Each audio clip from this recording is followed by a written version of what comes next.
ಸಿದ್ದರಾಮಯ್ಯ ವಿರುದ್ಧ ವಿಪಕ್ಷ ನಾಯಕ ಅಶೋಕ್ ಗರಂ ಆಗಿದ್ದಾರೆ. ನಾನು ಬೆಂಗಳೂರನ್ನ ಪ್ರೀತಿಸುವವನೇ, ಇಲ್ಲೇ ಬದುಕಬೇಕು, ಸಾಯ್ಬೇಕು.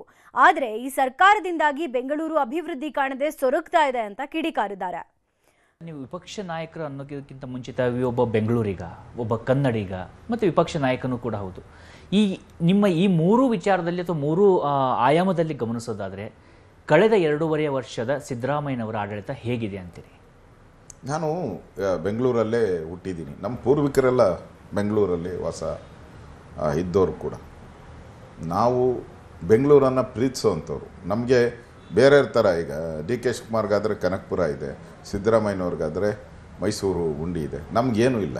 ನಾವು ಬೆಂಗಳೂರಲ್ಲೇ ಹುಟ್ಟಿದಿರಿ, ಇಲ್ಲೇ ಬದುಕಬೇಕು, ಇಲ್ಲೇ ಸಾಯಬೇಕು, ಇಲ್ಲೇ ಜೀವನ ಮಾಡಬೇಕು. ಆದರೆ ಆ ಬೆಂಗಳೂರು ಕಳೆದ 2.5 ವರ್ಷದಲ್ಲಿ ನಾವು ಬೆಂಗಳೂರಿನ ಈ ವಾತಾವರಣ, ಟ್ರಾಫಿಕ್ಕು, ಕಸದ ಸಮಸ್ಯೆ, ಅಭಿವೃದ್ಧಿ ಇಲ್ಲದೆ ಇರೋದು, ಗುಂಡಿಗಳು, ಗಿನ್ನೀಸ್ ರೆಕಾರ್ಡ್ ಆಗುವಷ್ಟು ಗುಂಡಿಗಳು ಬೆಂಗಳೂರು ಒಂದರಲ್ಲಿ